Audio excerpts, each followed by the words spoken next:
Hi, I'm Douglas Vogt from the Dihole Foundation. I'm sorry it took so long to get this video out. The two subjects I'm covering in this is whether the crater they found in northwestern Greenland was the one that caused the mass extinctions in the last Clovis period, or roughly 12,000 years ago. Believe it or not, they're trying to blame a crater on what happened 12,000 years ago. You'll find out what the real age of this thing is now shortly. The other one is government interference with carbon-14 dating.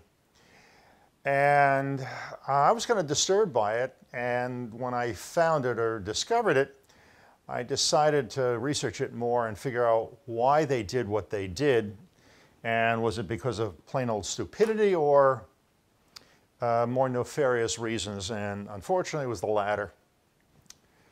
So that's what I'm going to be covering, some of the stuff that's in Chapter 8 in this book, and a lot of new stuff also.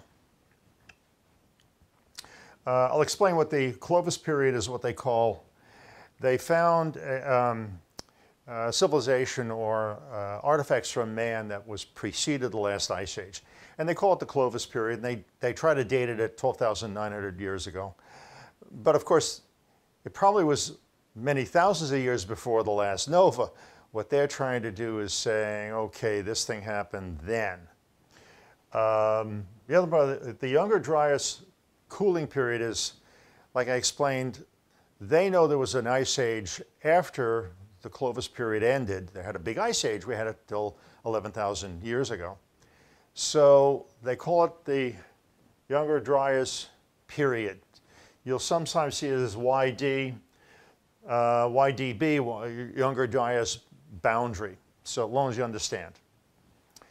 Okay, this is the journal article. I always put the journal article here. Now, all the journal articles I have here, you'll be able to, if you want to, write to me at info@diholefoundation.com, and I'll send you a copy of it. Yeah, it's a PDF, and let you go enjoy it. If you doubt me of what I found or what their interpretation is, you'll understand the minute you read it, I'm right. Okay, so this is these are quotes right from their journal article. We report the discovery of a large impact crater beneath Hiawatha Glacier in northwestern Greenland. Geochemical analysis of this sediment indicates that the impactor, in other words, the crater made by a meteor or asteroid, they call it impactor, was a fractionated iron asteroid. Something like this: iron and nickel, and titanium and iridium, which must have been more than a kilometer wide to produce the identified crater. The age of this impactor crater is presently unknown, but from our geological and geophysical evidence, we conclude that it is unlikely to predate the Pleistocene inception 2.5 million years ago. I've also seen 1.8 million years. It's just estimates anyway.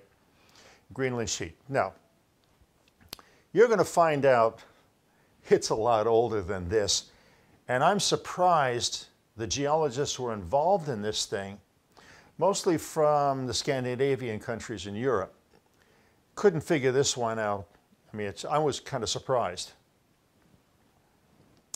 Sorry for the low resolution pictures. This is what I'm stuck with. The crater is 31.1 kilometers or 19 miles in diameter. It covers about 3,000 feet of ice is covering it, so they can't really get a sample of it. The rim of the floor depth is 1,040 feet. Quote, the northern Greenland ice sheet, the youngest of which is 38,000 years old, no ejecta layer that might be associated with the Hiawatha impact crater has yet been identified in either Greenland rocks or ice records. Of course, they can't get to it, it's under ice. Impact craters on Earth are often dated using radiometric decay systems, but so far no samples suitable for an absolute age determination have been discovered from the Hiawatha impact crater. Now, this is the outline of the crater. Now, what the U.S. Air Force did is they used ground penetrating radar and ran a whole bunch of runs across the thing and also over here too. Two winding subglacial channels up to 500 meters, 1,625 feet deep, and it's like a canyon, you know, it's a canyon. Kilometers wide, 5 kilometers or 3.1 miles wide, intersects the southeast flank of the circular structure. Here's your crater outline, and I'm sure it's a crater. This is a river valley, and this goes for a long distance, at least 30, 40 miles. This is about 20 miles. And it goes into here. Okay, so let me continue. A large breach, okay, southern channel, and then splits over a large breach in the structure's rim over here. So it went over the rim, the water eroded the rim of the crater and filled this thing up like a lake. Upon entering the main depression, these channels do not have a recognizable topographic expression within the structure. Of course not. It's under 3,000 feet of ice. They can't tell it. Created a lake. Everything in brackets is my quotations, my additions. On the downstream side of the structure, that's over here, there is a second smaller breach in the northwestern portion of the structure's rim here. Now, remember they think this thing is Pleistocene? The Pleistocene period is known for repeated ice ages. Now, Wikipedia and a few others say that Greenland was covered with ice for the last at least 18 million years. That's way beyond and older than 2.8 or 2.5 million years, they say. And this is why. When was the last time that Greenland had no ice on it, that a river in a huge valley would form? 20, 30 million years ago? Your guess is as good as mine or anybody else's. Anyway, the river existed first, and then this thing crashed into it. I'm glad it hit the river. The river, you're not going to stop the river. So it means there was still no ice here when this thing landed. It wore away this part of the rim, filled this thing up as a lake, and then when it filled it up, then it overflowed over here, down, and you can see it went, continue, and made it, this is an alluvial plain made by this river. This is what the U.S. Air Force did, the ground penetrating radar. Here's your lake bottom down here, and here is probably lake debris, and all this is the ice. Assuming that the Hiawatha impactor was iron with a density of 8,000 kilograms meter and its impact velocity was 20 kilometers a second or 12.4 miles per second, the required impactor diameter was 4,900 feet. The impact would initially produce a bowl-shaped cavity 20 kilometers or 12.4 miles in diameter and 7 kilometers or 4.3 miles deep, which would quickly collapse within 1 minute to form a complex crater more than 20 miles in diameter and 2,600 feet deep with a central uplift. Here's your uplift here. There's the top of the ice field there. Here's another view of the same thing. There's debris, probably from the lake. The ground roll table, this is probably where the original bottom of this thing was, right here. Anyway, so here they're trying to say this thing is 2.5 million years. The articles you see after this, they're trying to pin the Clovis extinctions on that crater. Now, remember the article that I mentioned in the previous video regarding Luis Alvarez saying it's a meteor that created the extinctions at the KT boundary. So all the scientists after that are all trying to find craters that they can pin on some extinction during this long period of time. They never think in terms of the sun, though. God forbid. Evidence for an extraterrestrial impact 12,900 years ago that contributed to the megafauna extinction and the Younger Dryas cooling. This date's wrong, and you're going to find out why. In fact, the date this article in 2007 chose was from dating from Taylor and Haynes in 1996 Antiquities magazine, Antiquities journal out of Oxford, England. Antiquities, not a geology journal, Antiquities. Keep that in mind. That's important why the archaeologists want to make this thing look older than it really is. The carbon-rich black layer dated to 12.9 thousand and has been previously identified at 50 Clovis sites across North America and appears contemporaneous with the abrupt onset of the Younger Dryas cooling naturally. Sun novas, you have evaporation, then you have condensation, snow, then ice, and you have an ice age for 600, 700, maybe 800 years. That's the cooling. That's the mechanism. This in situ bones of extinct Pleistocene megafauna, along with Clovis tools assemblage, occur below this black layer. This is the layer right here, but not within or above it. They all became extinct right here. About 57 different large mammals in North America. The authors also took their dating from Hayes, correlated the base of the black mat with the onset of YD cooling dating to 12.9 thousand years and the GISP2 ice cores, Greenland. Therefore, we have adopted a calendar age of 12.9 plus or minus 1.1 thousand years for the YD event. Now, that's quotes from the journal, this whole thing was. This is probably from Antarctica, but this is what it would look like. You see a black thing here. This is the glass beads and stuff like that from the last nova. This is what they're looking for. They make certain assumptions of how many years it takes to get this ice down there. Of course, they don't know about the nova. If they did, they'd realize you have, it's not a uniform collection of ice and snow. Okay, this kind of dating uses a ratio between oxygen 18 isotope to oxygen 16. The problem with this kind of dating is that as the temperature gets colder, the O18 drops down to more than 5%.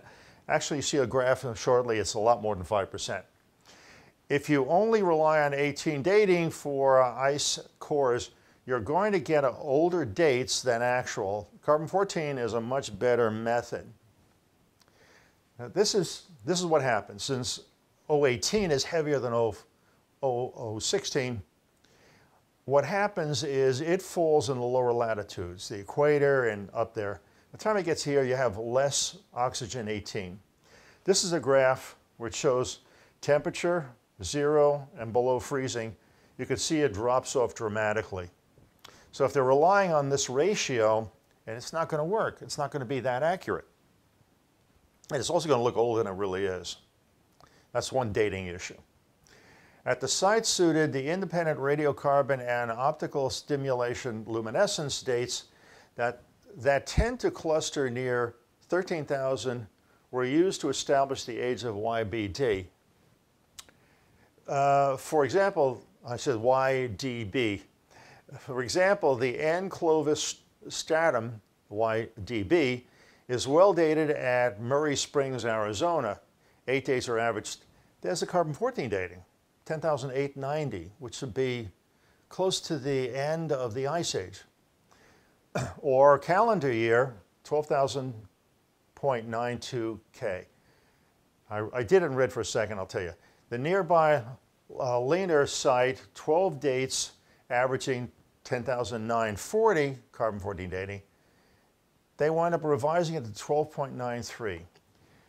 I have read thousands of journal articles. Started appearing on about 1900s, 1990 something, because I already had enough evidence. First time I ever saw this. Why are they adjusting carbon-14 dating to an alleged calendar date of 12,920. It's like they're trying to fit something. Very suspicious. That's why it took me longer to get this video out. I was going to find out what the hell's going on here. By the way, once you find out what I show you, you're going to get mad as hell. You really will.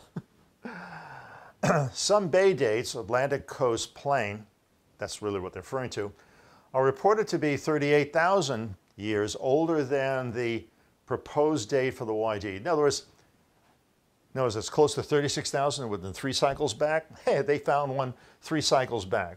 Some people have asked me, well, is there evidence of other polar reversals closer to the last one? Here's one, there's others also. We propose that the YD event resulted from multiple ET extraterrestrial airbursts. An airburst had to have been from a comet. The asteroid or rocky stone thing has no volatiles in it. This iron nickel meteor definitely does not. It's not going to blow up. Only a comet, which is I showed you in the previous video, is made up of mostly water and organic material. So there's your volatiles. What happened when this thing comes into the atmosphere? The whole surrounding part of this thing was a big dust ball, heats up, probably turns to glass. The heat converts into the center. The water boils, turns the steam, and blows apart. That's what happened at Tunguska. In fact, when they went to Tunguska and they got the samples, what did they find? The same glass beads that we found on the moon, because it's the same stuff. We propose the YD event, effect of this ET event and associated biomass burning led to abrupt CD cooling, contributing to the late Pleistocene megafaunal extinction, prompted human culture changes, and led to immediate decline in some post-Clovis human population. Probably wiped them out. Where I told you, on the side of the Earth that was facing the sun for 8 hours straight, everything cooked. Anything on top of the ground burned. It had to have. When this dust shell hits us 17, 18 hours later, it's got to be pretty hot, and it probably also burned anything in sight. Hence, this is what you'll see later in some of the later articles that winds up going to this biomass burning stuff. They're trying to figure it out in the worst way. What's interesting, they never talk about the sun, which is, to me, almost hilarious or gross stupidity. Causes for extinctions, YD cooling and termination of Clovis cultures have long been controversial. Yep.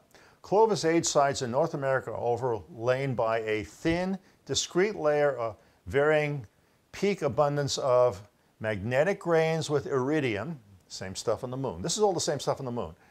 Magnetic microspheres, charcoal, soot, carbon sphericals, glass-like carbon containing nanodiamonds. This is from shock things. Well, folks, if you have a dust shell coming from the sun at 1,550 miles per second, that's the shock wave you're looking at. We can't generate a shock wave like that. Only the sun can do it. That's what creates the microdiamonds from carbon. Fullerness, that's carbon tubes with helium, ET helium. In the sunspots, we see the spectral lines of iron and helium. Now you know where the helium came from. And they captured it. The helium winds up in these carbon sphericals and these tubes. With ET helium, all of which are evidence from an ET impact associated biomass burning at 12,900. Wasn't it? It was 12,000 years ago. We propose that one or more large, low-density ET objects exploded over northern North America, partially destabilizing. Forget this ice sheet crap. This is nonsense. Pure, unadulterated nonsense. If you got an ice field that was around for about 1,000 years, Seattle was 4,000 feet thick. In Iceland, where Iceland meets with Canada, they think it was like 10,000 feet thick. And the ocean level was 300 to 400 feet down. What evaporated all that water? worldwide. Only the sun can do that. Not some exploding meteor or comet or anything like that. They can't do it. They can't explain it. Each of the 10 Clovis age sites display a YDB layer, averaging thickness of 3 centimeters, about 1 inch thick, but I've seen varied up to a much thicker than that. That contains a diversity of markers, magnetic microsphericals, you'll actually see some, I'll show you, and grains, charcoal, soot, iridium, nickel, carbon sphericals, glass-like carbon, nanodiamonds, and fullness, carbon tubes and spheres, what I mentioned before. The IR, iridium, levels are above background in both bulk, sediment, and magnetic fractions at up to 114 parts per billion. No IR was detected above or below. The iridium is the same stuff they found on the moon, on the comet, and the KT boundary, remember? Luis Alvarez was looking at the iridium. And here's some of the findings. This is the locations: Michigan, Arizona, Minnesota, Alberta, Canada, South Carolina, Belgium, Canada, California, etc. Here's the iridium, 24 parts per billion. Remember, the average is 0.02 parts per billion. 24, 51 to 117. And 15. This is, now notice it's not consistent. It's not going to be. You can't assume this dust shell, when it hits us, is going to be uniform and homogeneous. It's not. We know that from what we found on the moon, from the different samples from everybody from Apollo 11 to 17. They were always a little bit different, up, down, and it's the way it is. You can't assume it's uniform. Here's some of the glass beads they found, or microtectites. And they have the chemicals here. Here's the iridium one here. This is the good one, because they can't explain iridium. That's not coming from volcanoes or anything like that. Iridium here is the green lines here. A big spike right across there. This is different locations around the United States. So same stuff here. Magnetic microsphericals and grains. High concentrations of microsphericals glass are accepted as evidence for at least 11 older ET impact events. Alternately, microsphericals are sometimes associated with volcanism, but when YDB microsphericals were analyzed by electron microscope and X-ray fluorescence and compared with known cosmic and volcanic microsphericals, they appear to be non-volcanic in nature. Analysis suggests ET origin, but because of high titanium concentration, the microsphericals differ from typical meteoric ones. The stuff on the moon had a lot of titanium in it. So that's not really true. Maybe they just don't know. A lot of these scientists are maybe in their 30s, late 20s, 30s, maybe early 40s. There's no guarantee their textbooks had the stuff from the moon. Probably didn't. And they probably didn't bother reading journals from Nature and Science and others back in the 60s and early 70s. There's no guarantee. Probably they didn't. Because if they did, they would have also done the experiment to see fission tracks and isotopes of iron and selenium and titanium and the others, and aluminum, that would have told them immediately this thing came from the sun. But they didn't do that. Throughout all of these journals, they don't do those two tests. Now, I think I mentioned in the last video, the reason why the scientists did it when the stuff came back from the moon is they must have been told, you look for stuff that came from the sun or radioactive material. Ice core evidence. These are the subsections that are in that journal. If you want it, you can read all of them. Large increases in iridium and PT, plutonium, occurred during the Younger Dryas as recorded in the GRIP, Greenland ice cores by such and such, who attributed these increases to increased cosmic input. Well, cosmic, yes, from the sun. Evidence of biomass burning, there's the reference, reported large ammonium and nitrate spikes in the Greenland GIS-P2 ice cores at the onset of the young Dryas. These, was the very beginning of the Ice Age. Well, you know why. These GIS-P2 data are consistent with strong geochemical evidence in the GRIP ice cores for massive biomass burning at the YD onset. Onset, the beginning of the Ice Age, sun novas, dust shell hits us. We're talking a lot of burning. That's why the CO2 increase in the ice cores found all over the world is because of the burning. Although the YD onset was one of the most robust intervals of biomass burning inferred from the Greenland ice cores, although the source of this burning signal must have been far more remote than sources today. The reason why it's such they got good data is because it was so recent. As it goes further back in time, the carbon gets associated with other things. Radioactive elements. Some megafauna bones in the YDB are highly radioactive. I didn't know that. Relative to other stratigraphic intervals, as occupied for some bones at the KT boundary. In addition, high concentrations of uranium and thorium were found in the YDB sediment in 6 of 6 Clovis age sites, that means all the sites, analyzed, and in 4 of 4 bays with a paleosol, it means fossil soils, soil. I'll get my mouth working soon. Just as were found in the impact layers at Chesapeake Bay, that's on the east coast of the United States, and KT boundary. Even so, current data suggests that this impactor, this meteor or whatever, was very different from well-studied ironstone or chondritic impactors, asteroids with rocky centers. Okay, in other words, when the dust shell hit us, which it hit our side of the Earth last time, it's not going to look like meteor or asteroids. This is the glass beads they found in Chesapeake Bay. Gee, here's the glass beads and stuff found on the moon. It's the same stuff, same color, same chemical composition. That really gives it away.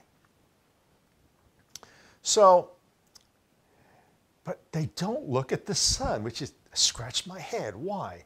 I guess if they say sun, they don't get the grant money from the National Science Foundation. Next article. I started investigating why they're recalculating the carbon-14 dating. I was really pissed off about that when I saw it. I had to figure out the answer. I unfortunately found the answer. This came actually out of Europe. Most of these scientists are from Europe. A couple of them, they use University of Washington for dating, and one else, I think it was Harvard for dating. How they're involved, I don't know. This was a study done by 8 institutions from France, Germany, Northern Ireland, then the Netherlands, and 3 from the US. This one from Northern Ireland was one involved in doctoring data regarding the carbon-14 stuff, blaming man for global warming. The global warming crowd is most of these people. They dated tree ring uranium thorium dating corals and marine sediment. The carbon-14 age, Cal age information produced by many laboratories is converted to carbon-14 profiles and calibration curves for the atmosphere as well as for the ocean. We discuss offsets in measured carbon-14 ages and the errors within regional carbon-14 age differences. Tree coral, carbon-14 age comparisons. Now let me explain what's going on with this mouthful. I first located the article, where is it here? Here it is. They referenced a 2000, it's called INT CAL 04. It means it was done in 2004. They further refined it. But the paper's pretty thin, and never said why they did it. Then they also refer to a 2009 one called INTCAL-09. Same thing, slight modifications from the previous ones. Here's the articles. But they don't say the philosophy why. They just got more people involved in this thing, a lot of archaeologists. So they finally, one place mentioned INTCAL 98. And that's where they explain what they were doing. Talk about shenanigans. They made at least 3 major errors in logic here. And you'll see it immediately. Why they didn't? Well, I think I know why. You're not going to like it. But I'm going to go through it. Again, if you doubt me, contact me. I'll send you all 3, and you can see it for yourself. Read it for yourself. You got to educate yourself. Okay. These are all quotes from that 98 paper. The slightly lower carbon-14 activity per gram of carbon of the mixed layer relative to the atmosphere results in an offset between atmospheric and ocean carbon-14 ages samples with identical cal age. They're calibrating age. They're trying to unite dating of coral in the ocean with tree rings found in Europe and some in the United States. The reservoir correction, 509 means plus or minus over 1,000 or 2,000 years. They got as much as that of a correction of carbon-14. Over 12,000 to 10,000 cal before present. Before present means 1950. Was fixed by comparing early Holocene, that's the current period after the Pleistocene, the current period we're in, tree ring and coral 14 activities of contemporaneous samples. A floating marine verve, a pair of thin layers of clay and silt, that's what this means. Chronology, however, was used to strengthen the coral information from the 14,500 to 11,700 cal BP interval. To fix absolute time, the younger varvi, carbon-14 ages, were matched with tree ring carbon-14 ages, normalized on marine sea level. Normalized meaning they did some shenanigans to try to make this carbon-14 match what they think the ocean stuff was. Combining these results with those combined by Belfast, that's the university in Belfast, Northern Ireland, they were involved in the shenanigans with global warming and carbon-14. This is all in 1989 during the Clinton administration and Al Gore, who I love calling Igor. Samples led to a 20-year calibration curve which has until now been used for most age calibrations. Okay, this is the problem with it. The corals are assumed to be ideal closed systems with regard to carbon-14, U2, that's uranium-234, and thorium-234 exchange. I'll explain. Well, this will partially explain it, and I'll go into it. The half-life of carbon-14 is 5,730 years. And we know it's a linear relationship. As you go back in time, you're going to have less carbon-14 as it decays. So it's pretty good and pretty accurate. Half-life of uranium-234 is 246,000 years. The half-life of which it decays to thorium-234, its life is 1 second, 1.05 seconds, kind of short. And the half-life of it decays to become thorium-230 is 75,000 years. So they try to find the ratio between these two in equilibrium, and for this magical reason, they think they can wind up aging this stuff, this coral, comparing it to carbon-14 with a half-life of 5,730 years. Okay, now you can begin to see what difference is here. Now, there's an issue of how much carbon coral get. Now, coral grows in 5 or 10 feet of water, all the way into 50 or 100 feet of water. They need sunlight. There's an animal in there, and the animal, oh, this is the thorium, what they were trying to go by. And this is the standard deviation for thorium dating. These bars represent 5,000 years. Good luck on trying to pinpoint a real accurate date compared to carbon-14. But this is what they relied on. Okay, back to our coral. So we have a column of water. This is algae. This is an algae bloom. This is what algae looks like, little plants. One cell, this is multiple cells. These guys get the carbon first. These are Rheolea. These guys eat these ones, and these are also in the entire column of water. And these also acquire and use the CO2 to make their shells, their little glass-like shells. So these animals are going to get, plants and animals are going to get the carbon first before the coral gets it. So here's our problem. Here's a tree. They said they had some trees that were 10,000 years old. Well, here's someone that's supposedly 4,000 years old in North Wales, England. It's a yew. And here's our coral. These are not the same environments of these life forms, and they aren't even the same life forms.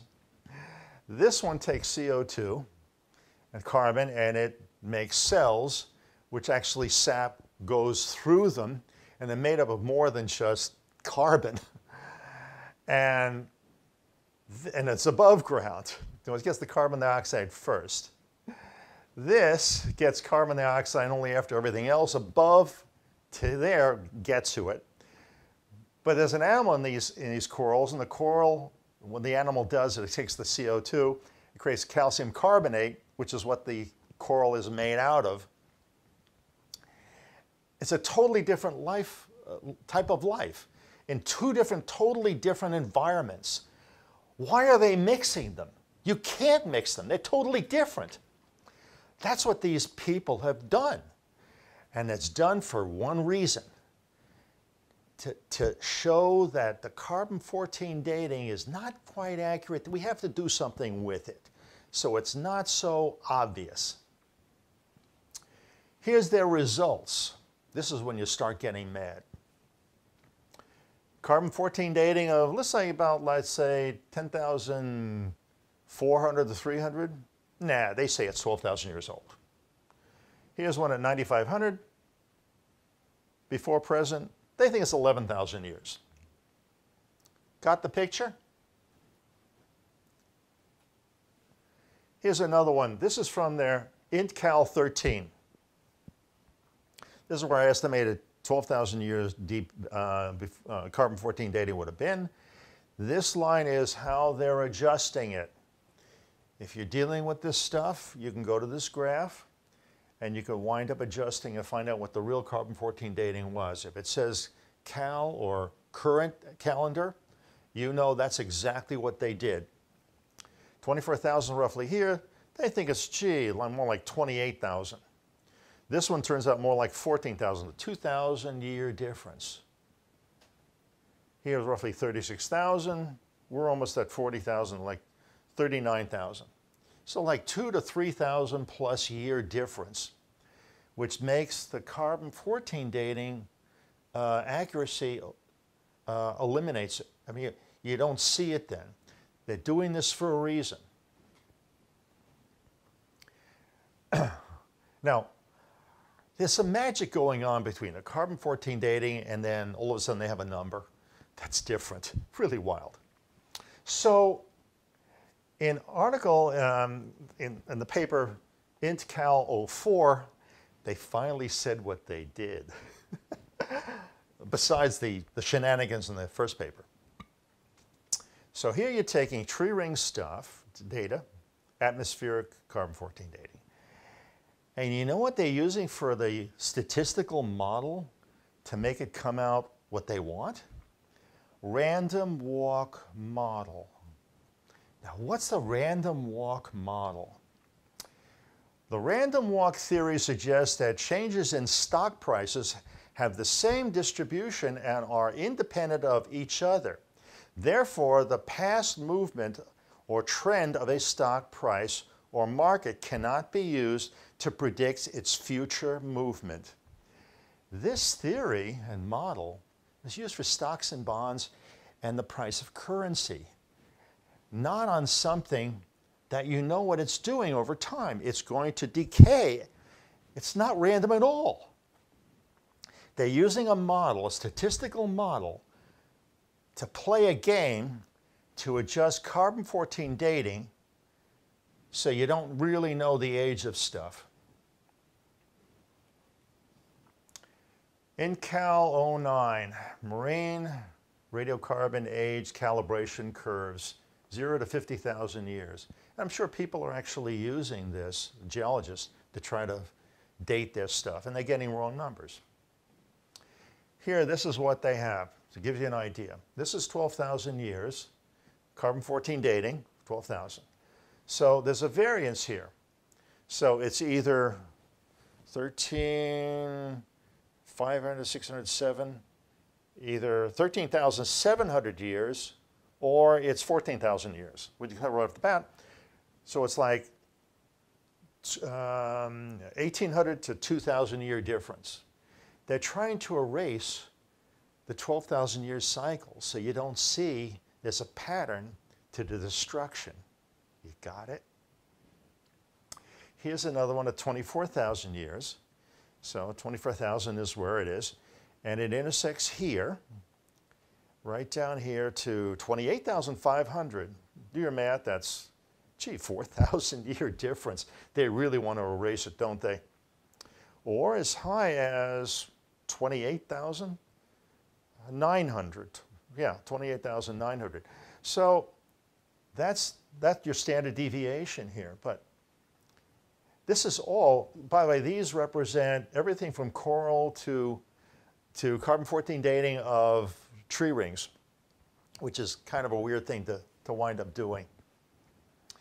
So here's another one of 36,000 years. What about here? Again, they say it's 41,100 to 41,500, 400. Gee, that doesn't sound like 36, doesn't it? That's a pretty big difference. They're trying to erase everything that looks like that 36 or 12,000 year cycle, trying to erase it. Here it is again at 12,000 and 13,009 or 800. Again, about 2,000 year difference. These are from their stuff. This is their comparison between InCal 09 and InCal 04. And the difference is this difference here, where they've adjusted it. But still the same crap. Okay, I'm going to explain what happened, what you just saw. I'll go back. What you just saw. What is this? Who benefited by this? Three groups. One, the archaeologists. They have their theories that Clovis and other things are older than it really is. I don't know why. Some of it they take the sedimentary evidence, like in the ocean, they're all assuming a layer is deposited at the same rate no matter where it is in the earth. The other is the carbon-14 group that say global warming is due to mankind. So they want to show that carbon-14 is due to mankind, not due to a cycle that runs through time. And of course, government, both European and American governments, as you know, they want to obscure this 12,000 year cycle because they don't want to scare the crap out of all of you. I guess I'm doing it instead, but I'm just telling you the truth. So they had three interests of why they wanted to do this. I call it a fraud. At first I thought these people were incredibly dumb and stupid, but no, they're not dumb and stupid. I think they're intelligent people. But remember, he who pays the piper plays the tune. All these guys wouldn't have done a lick of research at all unless some grant money, they receive some grant money from government to do it. That's the truth of the state of academia right now. You know, and it's not only because they're looking for they're missing 2 months' salary, It's the administrators in the colleges and university who want to get 40 to 50% of that grant money so they can increase their pensions, their salaries, and their bonuses, whatever. That's what's going on. In accounting, you learn, follow the money trail, and that's the case here. It's the money trail. So, remember, in the 1930s, Nazi government in Germany had no problem getting researchers, professors, doing research on anything they wanted, including racial superiority. That didn't work out too good for them, huh? But they had no problem getting academia to go take the money and give them whatever they wanted, and they just did. That's why you should be mad. Those of you who think government is the great and wonderful thing, no. You don't want government by the bureaucracy and for the bureaucracy, because believe me, they're not your friend. And some of the agencies are definitely our enemy. They only care about themselves and saving their own ass. Estimated temperature in Greenland, guess what is wrong with this chart? One, they got this thing in the wrong place. Here's 12,000 years. Yep, that's true. The temperature will drop down after the nova. First you get a lot of heat, but this is the accumulators of snow and ice. They got it to way, way down. No, that's a total lie. This thing should more look like, this is 10,000 years, so the ice age is over by here. So this would have been more like this, and here, straight up. This is like 0.3 of a meter per year. Seattle had about 19,000 feet of snow to get you 4,000 feet of ice. This will be right through the chart. So anyway, that's really what goes on. But they even show here, the temperature went from minus 30 in Iceland all the way down to Greenland, all the way down to minus 50. I've seen some of this more like 40 and 50 degrees colder. So the graph, this part's correct or on the right track. This is totally wrong. This is bizarre. I mean, just totally bizarre. They never want to explain, okay, you got an ice field that's pretty thick. What evaporated all the ocean water? What did it? They leave that out totally. Next paper, very high temperature impact melt produces as evidence for cosmic airburst and impacts 12,900 years. Again, guess where he got this date? From the previous journal article I showed you, the first one. Discovery of anomalous material in a thin sedimentary layer up to a few centimeters thick and broadly distributed across several continents led Firestone et al., I've seen him on quite a few of these papers, to propose that a cosmic impact occurred 12.9 thousand years ago near or onset of the Younger Dryas cooling episode.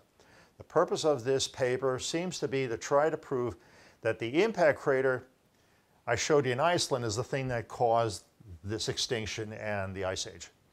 They're trying to find a crater, an impact, anywhere. They don't care where. Could be in your backyard. Scope of the study. The reason why this was a good one, he studied a lot of sphericals, those little glass beads, over a long area, a large area. We investigated YDB markers at 18 dated sites spanning 12,000 kilometers across 7 countries on 3 continents, greatly expanding the extent of the YDB marker field beyond earlier studies. Currently, there are no known limits to the field. They're all over the place. We compared YDB objects with greater than 10,000 volcanic samples, glass, tephra, and sphericals from 205 sites in 4 oceans on 4 continents. These are some of the sphericals. Looks familiar with the same stuff we found on the moon, huh? It is. Sedimentary sphericals are found throughout the global record, geological record rather. The YDB layer at 18 sites display peaks in iron, silicon-rich magnetic sphericals that usually appear as highly reflective black to clear spherical, although 10% display more complex shapes, including teardrops and dumbbells. Same stuff we found on the moon. The dumbbells, because they were spinning so fast, 2 drops that stuck together, spun out and became a dumbbell. Sphericals range from one part of a meters, or known as a 1/10 of a millimeter, to 5.5 millimeters in diameter, means 240 mu meters, medium 40 4/10 of a millimeter. And concentrations range from 5 to 490 sphericals per gram, meaning kilogram rather, 904 blah, blah, blah. Okay, this is what they look like. All the same stuff we found on the moon, same chemical composition, which I'll show you. Here's the magnetite. That's why it's stuck together. It's perfectly round. Remember I told you this in the solar flares, they see the spectral lines of iron? Now you know where the iron came from. And remember, those big loops on the moon, on the sun, they're magnetic loops. So guess how the iron got magnetized? From the sun. It looks like all these things are also magnetized. That's all stuck together. This is a good one. This is the lunar glass, green glass. Guess what this thing came from? The atomic bomb test in Trinity in 1945. It's the same green glass. Gee, what formed this? Try about 1,000,000 degrees. That's way more than a volcano, isn't it? Or even an impact crater. 1,000,000+ degrees. Same thing there. The location of the YGB layer is further supported by evidence of 12.9 thousand climate cooling and drying based on the polynomial and macrobiological record that reveal a sudden decline in 60 to 100% in the abundance of charred seed remains of several major groups of food plants. In other words, sun novas, burns everything on the surface of the earth, not much survives. And what does survive starts are what we have today.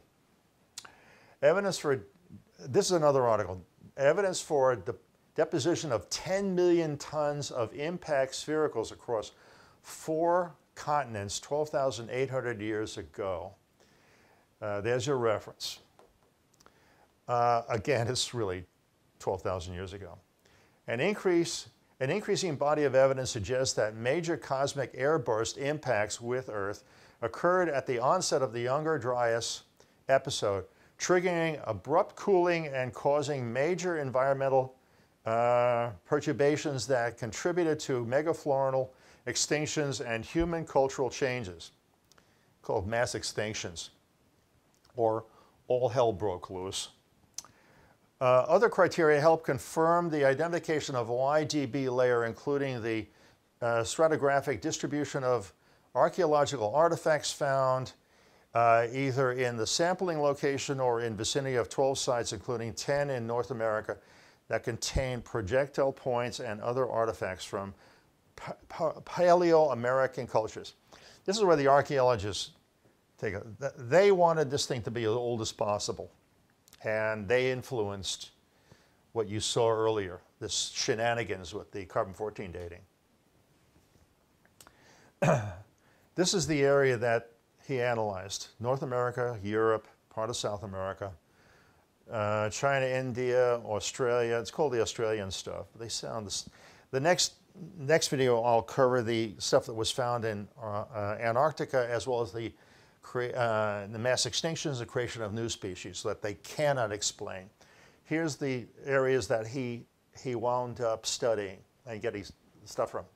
The analysis of 771 YDB objects presented in this paper strongly support a major cosmic impact at 12.8 thousand years ago. This conclusion is substantiated by the following. Sphericals and SLOs, those are silicon round objects, are widespread at 18 sites on 4 continents, display large abundance peaks only at the YD on-site 12,800 years ago, are rarely found above or below the YDB boundary, indicating a single rare event and amount to an estimated 10 million tons of material distributed across 50 million square kilometers of several continents, thus precluding a small localized impact event. He's basically saying It's not a comet, it's not a meteor, it's not an asteroid hitting anything. This is something totally different. I say the dust shell hit here and went all over the place. This part of the Earth saw the sun nova. For 8 hours it stood still, and then it started moving the other direction. Dust shell hit us roughly about here. These are the bees that he examined. Very high temperatures. Now I'm going to go through all of these. Basically I'll stay out of the way so you can read some of this stuff. He goes through the temperature necessary to create iron and titanium, 1400 degrees, iron oxides, 1550 degrees, iron aluminum, 1700 degrees. Some can go as high as 2000 degrees, silicon oxide, glass, 2200 degrees. These are temperatures higher than any volcanic stuff or any impacts. Because remember, this is found all over really all over the world. There was a very good study, and that's what was good about it. The maximum YdB magnetic grain concentration in bulk sediments range from 0.4 to 73.6 grams per kilogram. That's a lot. Average 7.2, and in most samples, concentration decreased outside the YdB to this. Concentration of sphericals in YdB layer varied widely from 5 to 4,900 sphericals per kilogram, average 955 kilograms. I mean, that's a lot. YdB objects are not comprised of volcanic or mantle material. He's telling you right here, it's ET, it's outside, it's not volcanic, it's not from the Earth, it got deposited. So anybody tells you volcanic, they know nothing, absolutely nothing. The YdB layers are continuous strata at 18 sites, also do not contain visible tetra or I can't even pronounce it, volcanic material silica, ash. The presence of both increase and decrease gradients of YdB sphericals suggests that there were sufficient high temperatures and flight times for vaporization and condensation to occur. 93 million miles is enough time and enough distance to do this. No plausible process besides a cosmic airburst impact is capable of boiling or vaporizing airborne rock at greater than 2200 degrees centigrade, long enough to produce millimeter-sized sphericals that display compositional gradients. He's telling you right off the bat. This is the dust shell from the sun. If you had any doubts, I've shown you enough in these videos and this. I'm right.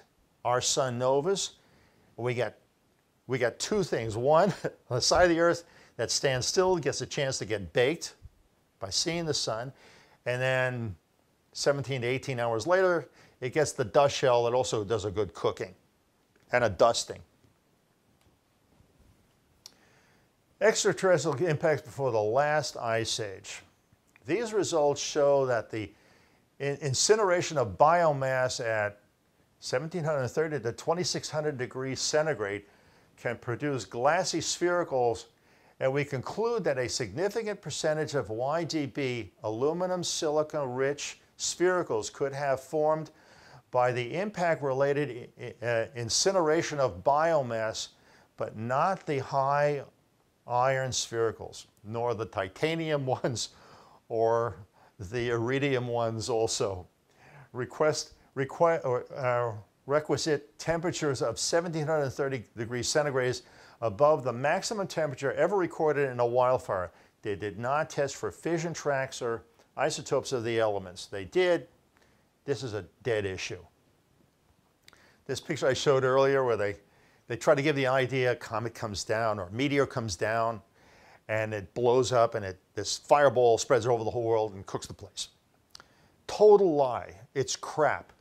Several reasons. One, it doesn't have the impact power. It's only localized. Two, the air itself is a resistance to the shock wave that this thing would be. If you doubt me, go in your car, drive 70, 80 miles an hour, put your hand out the window. That's resistance. If this thing goes off and hits, let's say at 700 or 800 miles an hour or 600 miles an hour, what do you think the iron's going to do? When this impact hits the oxygen, the atmosphere, it's like hitting a brick wall. It slows down. It's just like the physicists who during the test at Trinity, the atomic bomb test, thought the whole atmosphere was going to ignite and blow up. It didn't. It created a crater of, I think, 90 meters in diameter, and it was very localized. The shock wave went further, but it dies out because the atmosphere is like a resistance. This is a fiction of Hollywood, and I guess government wants to see this too. They want you to think that a random act is going to do this. They're lying. I can't call it anything else. I can't find another word for it. This is outright lying. Another example. This I found in one of the papers. These are the different periods of time: Jurassic, early middle Jurassic, Triassic, older, and they're trying to find what this is craters, eruptions, craters, other eruptions. They're trying to find, the geologists, to make their mark in academia, is trying to desperately find craters that match up a period of mass extinction so they can hang their hat on it. That's what they did with the current one in Hiawatha and in Greenland. They're desperately trying to pin that one on the last ice age and mass extinctions and stuff like that in North America and the rest of the world. They can't do it. Very plainly, they're not smart enough to do it either. They can't think outside the box. It's amazing. Here's the guy who did it. I mentioned him earlier, and he did it because he got my book. We gave it to him at Berkeley. 2 years later, in June of 1980, he wrote this paper, and nobody's going to challenge his credentials. Won a Nobel Prize in physics. They didn't challenge him or his son. And everybody was looking for impact craters to be mass extinctions. He did it because he knew I had nailed it. The government knew I had figured it out. And they had to come up with an alternate explanation. The carbon-14 dating, obscuring its accuracy, what you just saw, is the same shenanigans that government is doing because they're deathly scared that you're going to figure it out and find out what I'm showing you and proving you here. Again, I don't want you to ever forget these two things. This is, William Casey was the director of the CIA under the Reagan administration. He takes over. We'll know our disinformation program is complete when everything the American public believes is false. He's not lying. I went in the paper, in the first video in this series, I showed who wrote it, who brought it to the public, who was at the meeting, who wrote it down, and how it was. This is another one. George Herbert Walker Bush, Mr. One World Government himself, head of the CIA before the Carter administration, from 76 to the end of 77. At the time he said, Sarah, that was a news reporter, if the American people ever found out what we have done, they would chase us down the street and lynch us. This was quoted to Sarah McLennan, White House news reporter, the grande dame of the White House. That's the end of this video. We're a 501c3 nonprofit foundation. The purpose of the foundation is, one, to figure out what side of the earth is going to be facing the sun when it novas next time, and which might happen in 27 years, and how to save your ass. And that's the purpose of the foundation, and why I started it over 20 years ago, I think it is. I hope you enjoyed the video. I know you learned something. I hope I didn't go too long.